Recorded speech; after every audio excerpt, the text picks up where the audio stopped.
तो अस्सलाम वालेकुम, हाज़िर हूँ अपने नई वीडियो के साथ। तो आज का हमारा टॉपिक है आइसोटोप्स के बाद और आइसोटोप्स के एग्जाम्पल के बाद एप्लीकेशन ऑफ आइसोटोप्स। तो आप जानते हैं कि आइसोटोप्स क्या होते हैं। आइसोटोप्स वो होते हैं जिनका एटॉमिक नंबर यानी किसी एलिमेंट के कुछ एटम्स होते हैं जिनका एटॉमिक नंबर क्या होता है, सेम होता है, लेकिन मास नंबर डिफरेंट होता है, तो उसे हम क्या कहते हैं, आइसोटोप। और मास नंबर क्यों डिफरेंट होता है?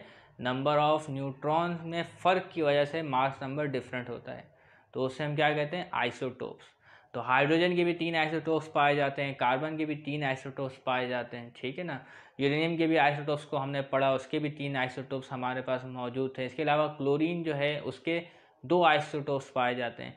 तो इसके अलावा भी और भी एलिमेंट्स के आइसोटोप्स पाए जाते हैं।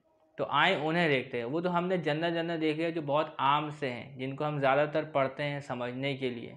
लेकिन यहाँ पे आप और भी आइसोटोप्स देखेंगे जिनका इस्तेमाल डिफरेंट फील्ड्स में किया जाता है, और किस तरीके से किया जाता है ये हमें तो नहीं देखना, ये तो बहुत ज़्यादा हाई लेवल पे चले जाएगी। इसलिए हमें देखना है कि कौन सा आइसोटोप्स है और किस लिए इस्तेमाल किया जाते हैं, हम उन्हें जानेंगे, ठीक है। आए देखें किस तरीके से।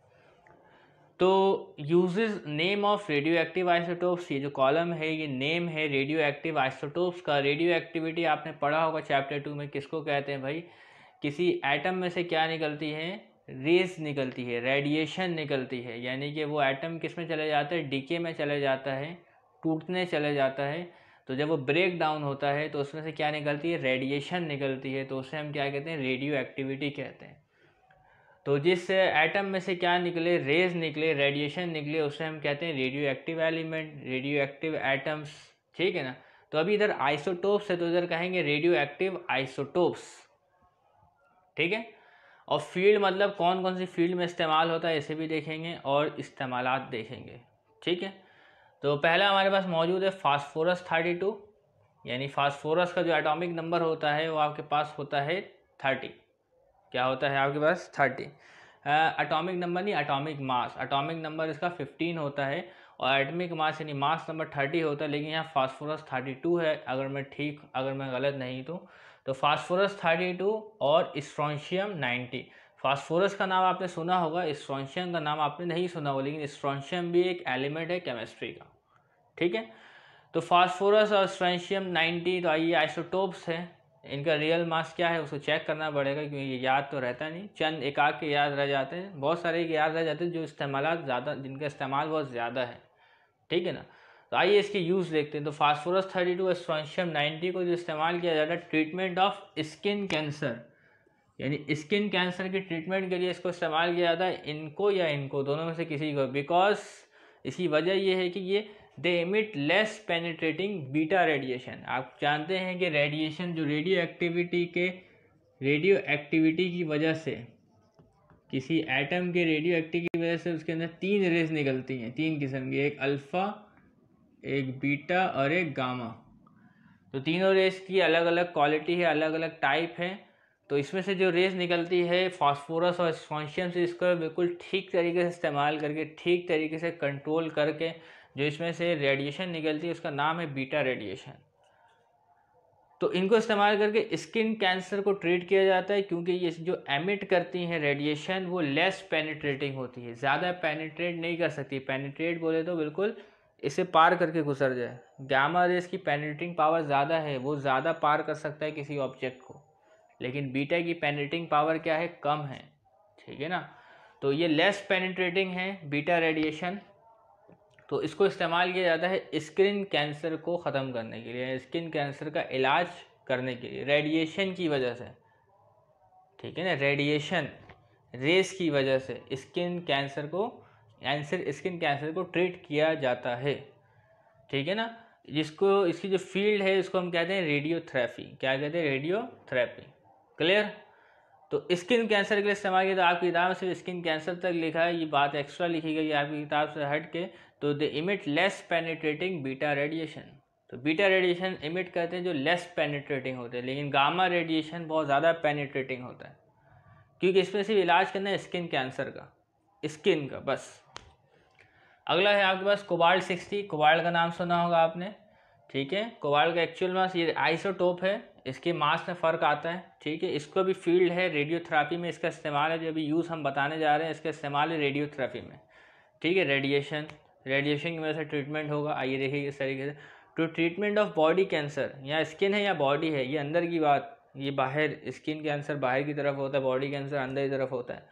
तो ट्रीटमेंट ऑफ बॉडी कैंसर क्यों इस्तेमाल करते हैं? Because it emit strongly penetrating gamma ray, ठीक है ना। तो स्ट्रांगली पेनिट्रेटिंग है गामा रे, तो ये काफ़ी अंदर तक जाएगा पेनिट्रेट करके, तो वहाँ पे जाके कैंसर सेल को ख़त्म करने का काम अंजाम। लेकिन किस तरीके से देगा ये हमारा अभी मुद्दा नहीं है।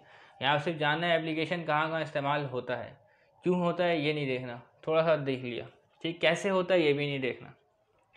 इसके अलावा आयोडीन 131, ये भी एक आइसोटोप है। रेडियोथेरेपी फील्ड है कि रेडियोथेरेपी में कहाँ इस्तेमाल, रेडिएशन की मदद से कहाँ इस्तेमाल कर सकते हैं?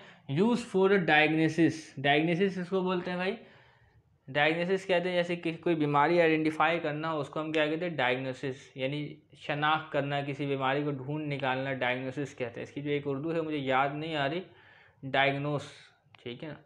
तो diagnosis of goitre in the thyroid gland, ये जो थायराइड होता है नेक, यहाँ पे एक ग्लैंड मौजूद होता है गदूद, जिसे थायराइड ग्लैंड कहते हैं, ठीक है ना। तो अक्सर हो जाता है गिल्टियाँ निकल जाती हैं यहाँ पे, कभी आपने देखा होगा सूज जाता है, तो गॉइटर हो जाता है। तो use for the diagnosis of goitre in the thyroid gland, तो थायराइड ग्लैंड में गॉइटर को डायग्नोस करने के लिए इसको इस्तेमाल किया जाता है आयोडीन 131 को, ठीक है। इसके अलावा टेक्नीटियम, ये भी एक आइसोटोप है, इसका मास ही लिखा गया है हमारे पास। Radiotherapy to monitor the bone growth in fracture healing, यानी कि बोन ग्रोथ की मॉनिटरिंग करने के लिए इसको इस्तेमाल किया जाता है। किसको? टेक्नीटियम को, ठीक है। रेडिएशन की मदद से, यानी कि बोन की ग्रोथ देखी जाएगी, किस किस्म से बोन की ग्रोथ हो रही है डेली बाय डेली। फ्रैक्चर हो जाता है ना, फ्रैक्चर हो जाता है, आप एक्सरे में भी देखते होंगे, ठीक है ना। तो उसमें आप एक्सरे में आप डिटेक्ट करते हैं क्रैक आया है कि नहीं आया, ठीक है ना। यहाँ पे बोन की ग्रोथ चेक की जाएगी कि किस हिसाब से है, ठीक है ना। एक्सरे में सीधा हल्का सा वो आता है, बिल्कुल एक लकीर आ जाती है, जिससे पता चलता है कि हड्डी डैमेज हो चुकी है, ठीक है ना।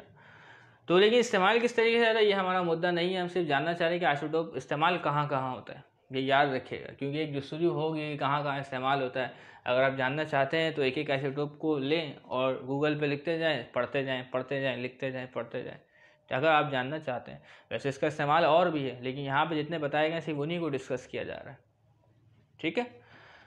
नेक्स्ट है हमारे पास कोबाल्ट 60, और यहाँ पे कोबाल्ट 60, यहाँ पे भी कोबाल्ट 60 है, डबल हो गया, खैर कोई मसला नहीं। Gamma rays of cobalt 60, medical instrumentation, instrument किसको बोलते हैं? आले को कहते हैं। तो मेडिकल के जो इंस्ट्रूमेंट है वहाँ पे इस्तेमाल किया जाएगा। किस लिए इस्तेमाल किया जाएगा? लिखा हुआ है टू स्टेरिलाइजेशन, यानी पाक साफ करने के लिए मेडिकल इंस्ट्रूमेंट को फ्रॉम हार्मफुल बैक्टीरिया। कभी आप डेंटिस्ट के पास जाएंगे, डेंटिस्ट एक ही आला साहब के मुंह में इस्तेमाल करता है, उसमें से ब्लड भी लग जाता है, तो उसे फेंका तो नहीं जाएगा दोबारा, उसको स्टेरिलाइजेशन किया जाएगा, उसे पाक साफ किया जाएगा रेडिएशन की वजह से, रेडिएशन की मदद से, ठीक है ना। लेकिन बहुत सारे डॉक्टर नहीं भी करते, जाली डॉक्टर्स हैं, ठीक है ना, जिनको पेशेंट का ख्याल नहीं, ढेरों पड़े हुए जाली डॉक्टर। कभी भी ट्रीटमेंट करवाएं तो डॉक्टर को सोच समझ के सिलेक्ट करें, ठीक है ना। तो to sterilization of medical instrument from harmful bacteria, ठीक है। गामा रेज ऑफ कोबाल्ट 60, तो रेडिएशन की मदद से बैक्टीरिया को किल किया जाएगा, ठीक है, वायरस को किल किया जाएगा। कभी आपने दूध के डब्बे की इश्तिहार में भी देखा होगा कि जो मिल्क को प्रोसेस किया गया है UHT प्रोसेस के ज़रिए, ठीक है ना, वहाँ पे भी रेजिस का रेडिएशन का इस्तेमाल किया जाता है बैक्टीरिया को किल करने के लिए, तभी आके बाद डब्बे में दूध है वो सेव रहता है 90 डेज़ तक, आलमोस्ट तकरीबन ख़राब नहीं होता वो दूध ही है, ठीक है। लेकिन उसके ऊपर काम किया जाता है, बैक्टीरिया को किल किया जाता है, क्योंकि बैक्टीरिया अगर आ गया अंदर तो क्या करने लग जाएगा? रेप्लिकेट करने लग जाएगा, ग्रोथ करने लग जाएगा, तो आपको जो दूध होता है डब्बे वाला वो भी ख़राब हो जाएगा। घर में कैसे रखा हुआ होता है, फ्रिज के अंदर रखेंगे तो बैक्टीरिया की ग्रोथ जो है वो कंट्रोल हो जाती है, बाहर रखेंगे तो बैक्टीरिया की ग्रोथ बढ़ जाती है, तो उसकी वजह से दूध क्या हो जाता है? ख़राब हो जाता है। तो उसे गर्म करते तो बैक्टीरिया किल हो जाता है, फिर वो सेव रहता है, ठीक है। तो रेडिएशन का बड़ा किरदार है हमारी ज़िंदगी में, ठीक है। ओवन में कैसे खाना गर्म होता है? रेडिएशन की वजह से खाना गर्म होता है, अवन, ठीक है ना। तो रेडिएशन निकलता है तभी इसमें खाना गर्म होता है, ठीक है। तो आए देखें इधर, और लेकिन वहाँ आइसोटोप्स नहीं होते। अगला है एमरीशियम, शायद एमरीशियम है, पढ़ना कभी नहीं है, पहली बार पढ़ना हो रहा है, इस्तेमाल ही नहीं होता हमारे पास ये बिल्कुल भी। इसके सेफ्टी मेजर्स में इस्तेमाल होता है। Use as a smoke detector, यानी स्मोक क्या होता है भाई, धुएं को कहते हैं, ठीक है ना, धुआं, ठीक है। तो धुएं की डिटेक्टर, स्मोक पार्टिकल्स की डिटेक्टर जो भी है एयर में, उसकी डिटेक्शन के लिए इसका इस्तेमाल होता है एमरीशियम 241, ठीक है। जो भी एयर में मौजूद है, स्मोक, धुआं, किस किस्म का है, कौन कौन से एटम्स है, उसकी डिटेक्शन के लिए इस्तेमाल किया जाता है। इसको कैसे करते हैं, क्यों करते हैं, ये मुद्दा नहीं है। अगला है प्लूटोनियम 238 मेडिसन।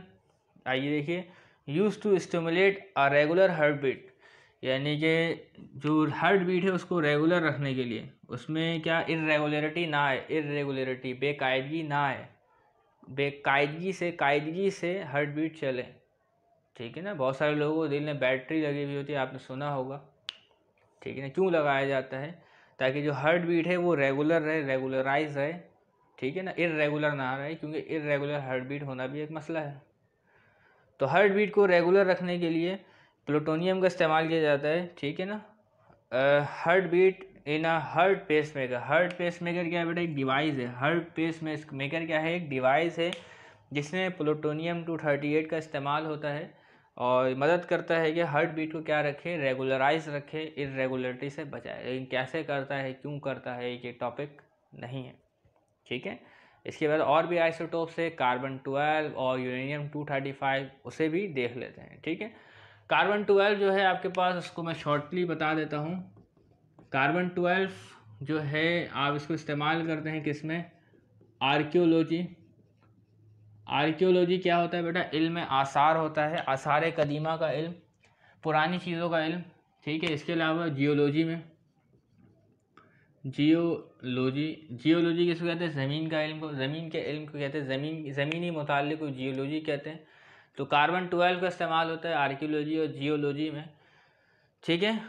किस लिए, to find the exact age of fossil, to find the, अच्छा कार्बन 12 नहीं, कार्बन 14 है, to find the exact age of fossil. Age of fossil, fossil क्या होता है, आपने बायो में पढ़ा होगा, प्लेंटोलॉजी में, फॉसिल्स के बारे में।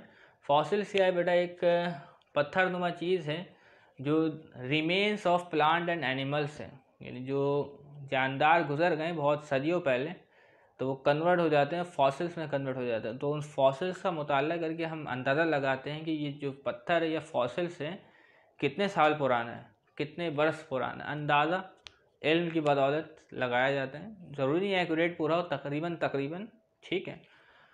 तो कार्बन 14 का इस्तेमाल होता है तो find the exact age of fossils को जानने के लिए। इसके अलावा जो आपके पास मौजूद है वो है, इसको मिटाता हूँ मैं ज़रा,